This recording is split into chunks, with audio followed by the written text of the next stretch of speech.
Kita ketemu kembali untuk membahas isu-isu terkini berkaitan dengan kasus-kasus maupun masalah hukum di tanah air. Baru-baru ini,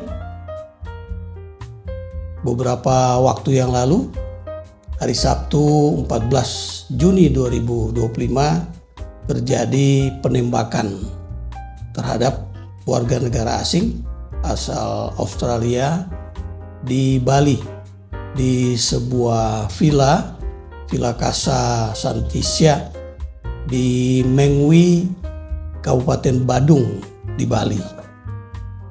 Nah, menanggapi terjadinya kasus penembakan ini berdasarkan informasi saksi mata yang melihat dan mengetahui kasus penembakan tersebut, maka Polda Bali melakukan upaya pencarian.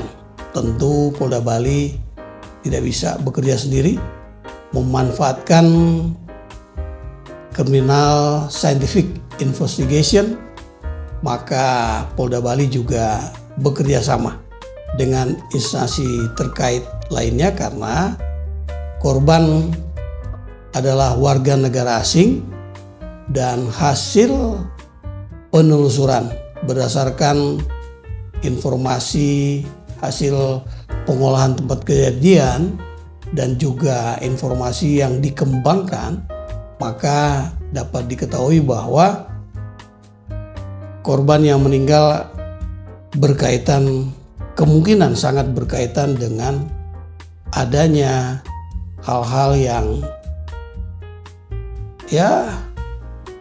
mungkin terjadi di negara asalnya di Australia, kemudian dibawa ke Bali, di Australia kemudian dibawa ke Bali. Oleh karena itu Polda Bali bekerja sama dengan tentu Bareskrim Polri, kemudian juga Divisi Hubungan Internasional Polri, dan tidak lupa bekerja sama dengan Direktorat Jenderal Imigrasi.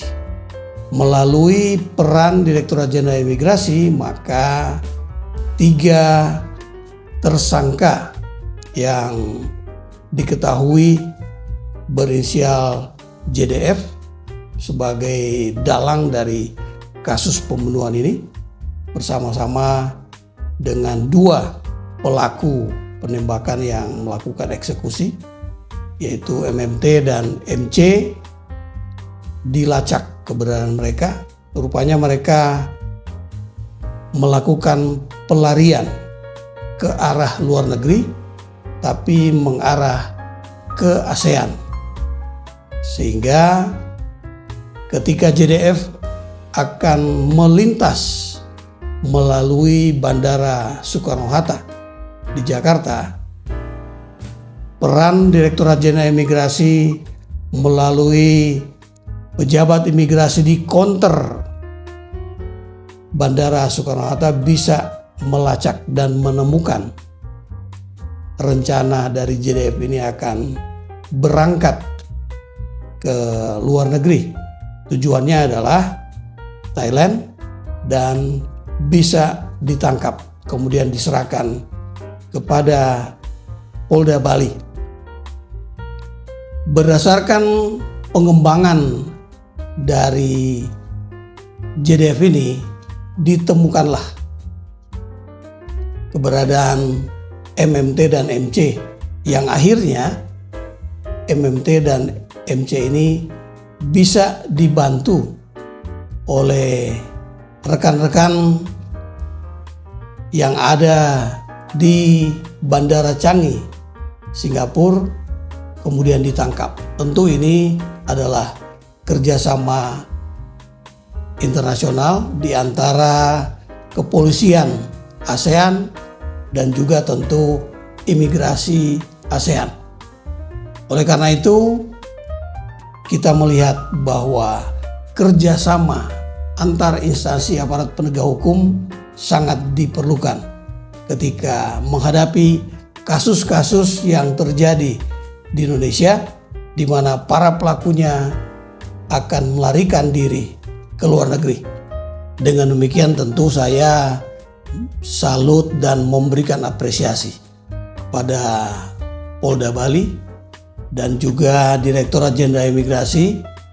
Tentu kerjasama di antara Polri dan jajaran imigrasi perlu dikembangkan untuk penanganan kasus-kasus serupa yang bersifat transnasional, terutama kasus-kasus yang perlu mendapatkan perhatian tidak hanya oleh aparat penegak hukum Polri semata, tapi juga lintas kementerian, lintas lembaga pemerintah, dan termasuk juga mungkin saja pemerintah provinsi, kabupaten, dan kota.